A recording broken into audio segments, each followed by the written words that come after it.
Australia's badge of shame in flames. Today I'm burning my Afghanistan campaign medal and presenting the remains to my federal Member of Parliament, Mr Julian Simmonds MP, at his electorate office in the Brisbane suburb of Taringa.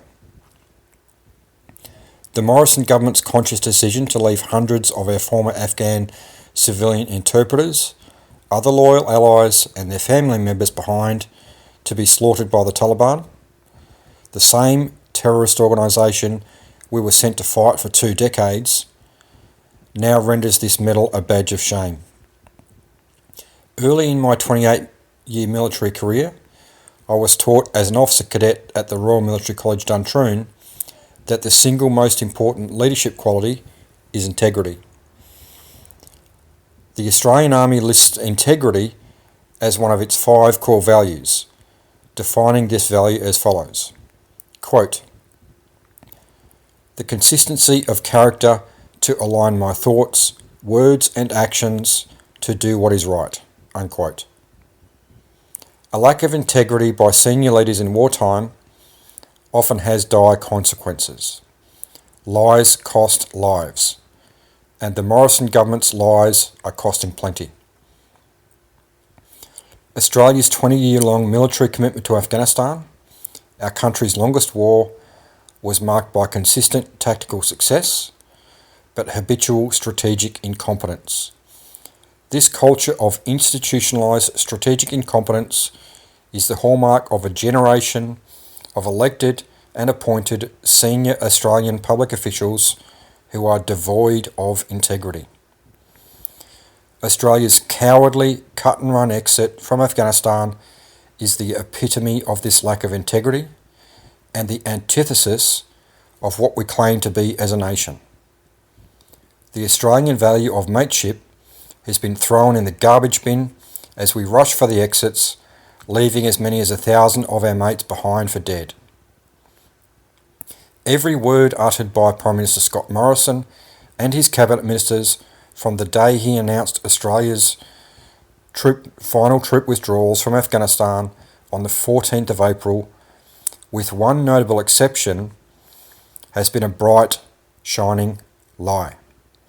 Lives have already been lost, and hundreds more lives will continue to be lost because of these bright, shining lies. When Mr Morrison announced our September 11 troop withdrawal deadline, after naming our 41 war dead and further emphasising the sacrifices of our hundreds of wounded or otherwise disabled Afghanistan war veterans, he said, quote, "Once again, we stand with the Afghans." Unquote. He then said, quote, "Australia continues to support negotiations between the Afghan government and the Taliban." Unquote. Even as Mr Morrison uttered this platitude, Taliban troops across Afghanistan had already begun a well-planned military offensive which has since resulted in the capture of 3/4 of that country's territory and a terror campaign against the civilian population even more rapid and brutal than its original rise to power in the 1990s.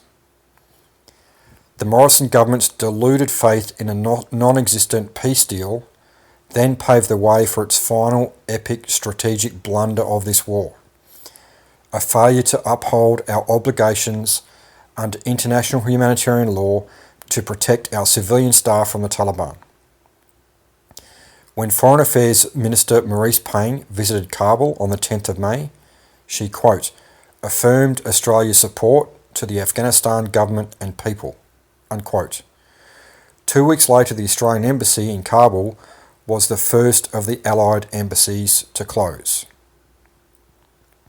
Alarmed by the Morrison government's lack of urgency in evacuating the hundreds of locally employed Afghan staff who'd been trapped by a dysfunctional visa application process for as long as 6 years, on the 27th of May, I requested the government to commence an urgent military evacuation operation.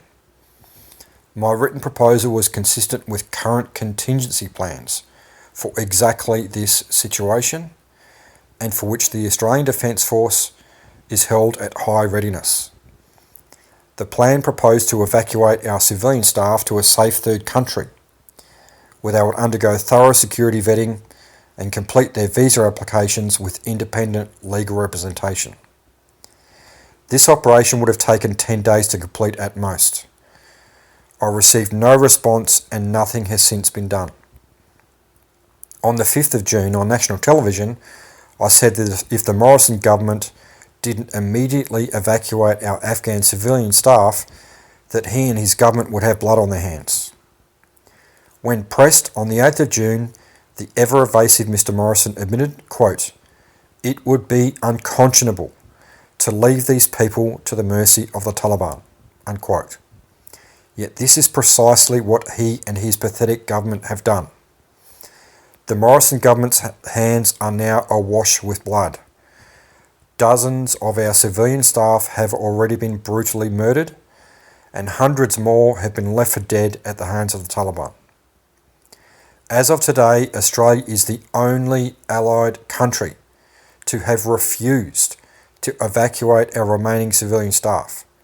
Every other country has either already completed this task or commenced urgent military evacuations.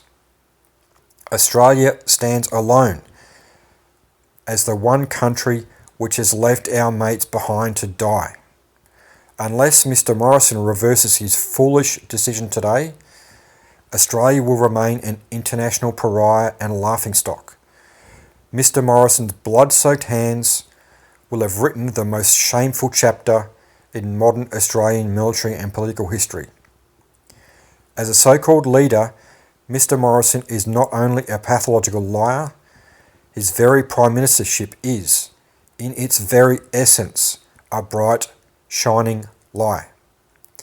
This Australia, Mr Morrison's vacuous, fearful and selfish Australia, is a country that now places more value on a shiny trinket than it does on the lives of 1,000 decent human beings who risk their lives for us, their mates, through 2 decades of war.